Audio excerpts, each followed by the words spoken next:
Standard 6 relates generally to the educator's engagement in ethical and professional practices related to classroom content and procedures, and in continuing the practice of lifelong learning and support for students with gifts and talents.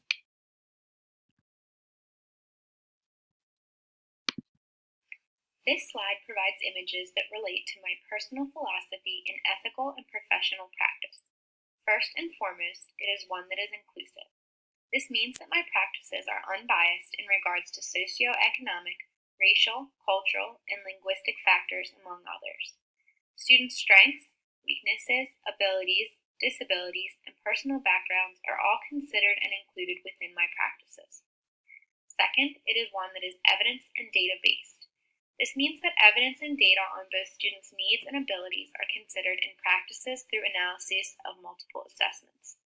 Additionally, my practices include those which are supported by evidence and data as positive practices that promote the intellectual, social, and emotional well-being of my students in consideration of research within the field of gifted education.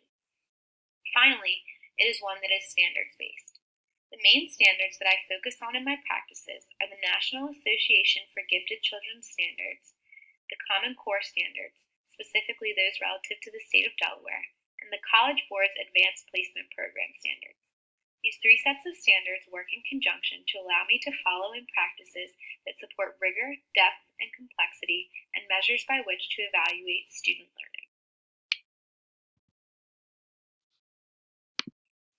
The Advocacy Program for Success, or APS, is a program designed and implemented by teachers at Padua Academy. Here, one of the program developers will explain the purpose of the program. So here at Padua, we have something called the APS program, which is the Advocacy Program for Success.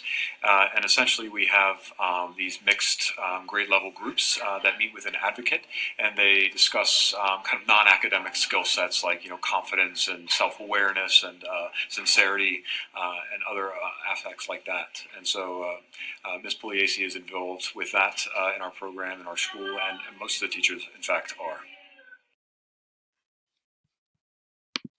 As you can see, this program places the teacher in the role of both advocate and mentor for a small group of students, which allows for a more direct, personal relationship with each student.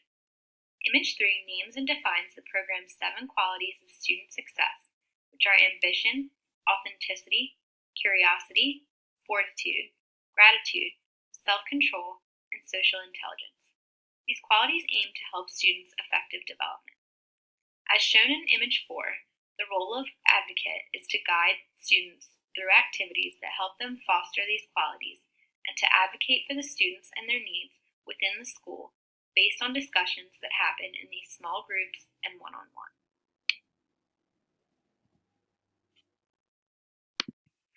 The images on this slide demonstrate professional development opportunities I have been involved in that relate directly to my work with students with gifts and talents.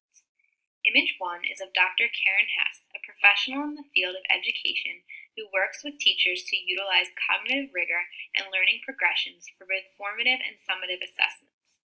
I have attended several sessions with Dr. Hess and have chosen to highlight 2 of them here. Image 2 shows my participation in her workshop on using formative assessment and collaboration to infuse rigor across content areas. Here, we discuss strategies to use during the process of learning that increase rigor and assessed our own assessments based on Dr. Hess's cognitive rigor matrix. Image 3 shows my participation in her workshop on designing assessments for and of deeper learning. Here, we discussed assessment strategies, both formative and summative, that tackle depth of knowledge.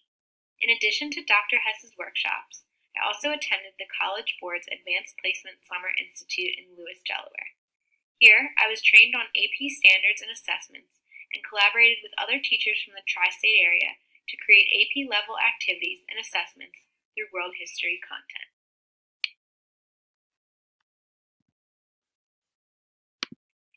The evidence presented in each of these slides relates specifically to Standard 6. My idea of ethical and professional practice is reflective of my own classroom practices. It represents an understanding of foundational knowledge and current issues surrounding gifted education, as well as the use of ethical principles and specialized program standards. In addition, it shows a respect for diversity within the context of the learning environment for students with gifts and talents. All of these factors join together to allow for a classroom environment that is based on equality, equity, and meeting the individual needs of students in a professional and practical manner. The APS program is a perfect example of the use of advocacy and mentorship with all students. It relates to developing students' social and emotional well-being and developing their affect under my professional guidance as a mentor. Additionally, it allows me to learn more about them and their affective needs in order to advocate for them within the school community. Finally, my professional development participation displays my commitment to lifelong learning and my understanding of a constantly changing and evolving discipline. Through professional development opportunities that connect directly with my work with students with gifts and talents, I'm able to regularly reflect upon and adjust my practice to stay current with the best evidence-based practices to ensure success for my students.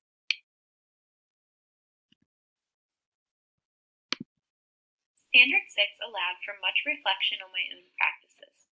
Providing a clear picture of my own professional and ethical philosophy is very important to further developing my practices as an educator of the gifted and talented. With a clear focus on the aspects I described, I can create the best learning experiences and chances for success for all of my students. Additionally, student achievement can be linked to my practices. If I am not aligning my practices with the previously described aspects of a professional and ethical environment, my students may not feel safe, included, or supported in their classroom. However, when these aspects are clear in my everyday practices, students can focus positively on their achievement. Engaging in advocacy for and mentorship of students helps to develop better relationships with them. In this way, they can see the educator as someone who supports them and cares about them as more than just a learner, but as a person, and someone who will speak up for their cognitive and affective needs. This leads to better achievement due to a sense of trust and belonging in students. Finally, my professional learning experiences can help me to grow in my own practices. By continuously participating in opportunities to advance my knowledge, I can stay up to date on relevant issues and strategies related to education and use that knowledge to better my own practices.